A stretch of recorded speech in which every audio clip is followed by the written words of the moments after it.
And now it's time for The Adventures of Amelia Earhart.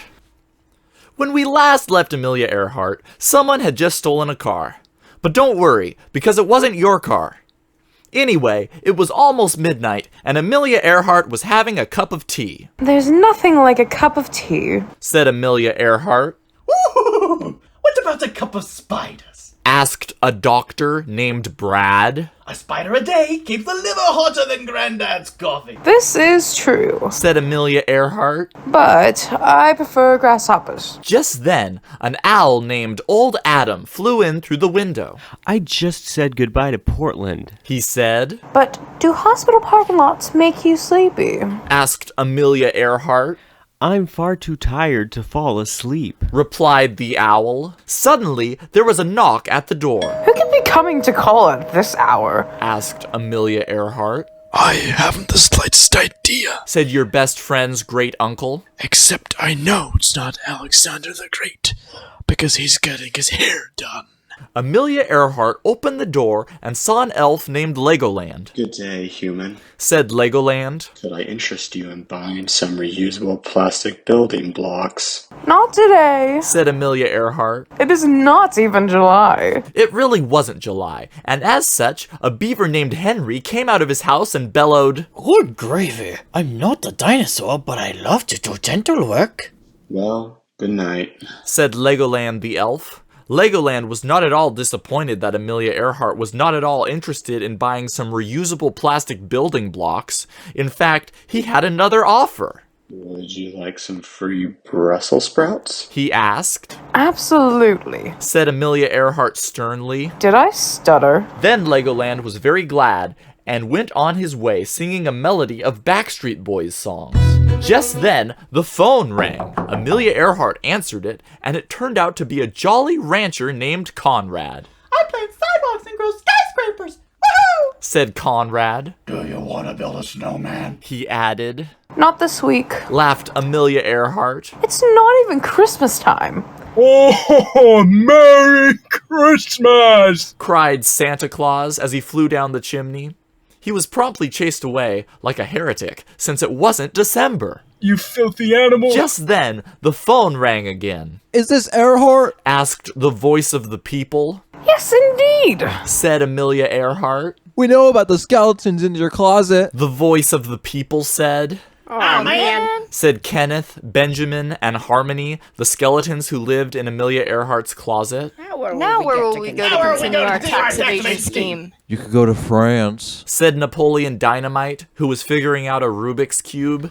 Hey, cried a buffalo named Rubik. the cube is mine. Rubik the buffalo then chased Napoleon Dynamite out of the room. Amelia Earhart sighed. I do not want to purchase anything at this time, she said into the phone and promptly hung up. Not even some spicy carrots? Asked Kanye West, who had been brushing his teeth.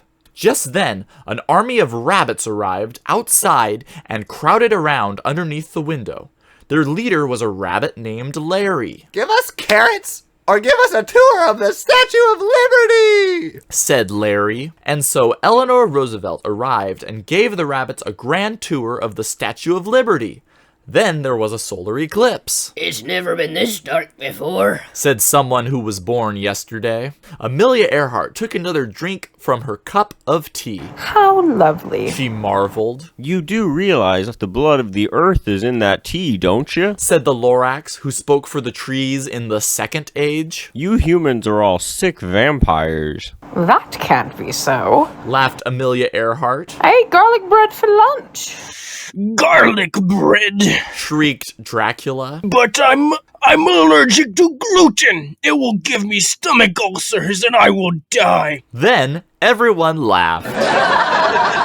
Just then, the clock struck 11. 11 politicians, to be exact. Ow! Ow! Ow! Ow! said each of the 11 politicians in turn. That's for committing crimes against humanity and the elves, snarled the clock. It is getting rather late, isn't it? asked Amelia Earhart. I am ever so tired.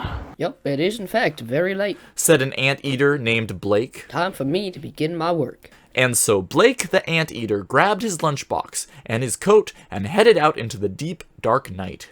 Tell us a bedtime story then, Said a beaver named Tom, who was wearing a nightcap. All right. Said Amelia Earhart. Once upon a time, there lived a good king named Shake. He ruled over King of Montgomery. In due course time, King Shake went off on a major journey. Before he left, he called a town hall meeting.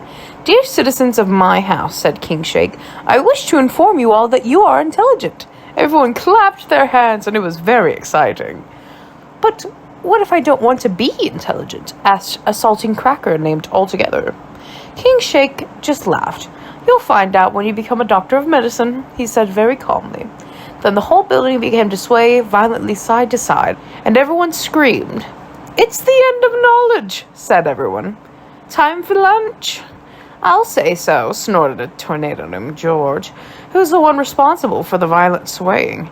Then the building collapsed, and up to this point no one has ever heard from King Shake since. The end. Tom the Beaver yawned as Amelia Earhart finished the story. That was a terrible story, Said Tom. but at least it was better than getting robbed.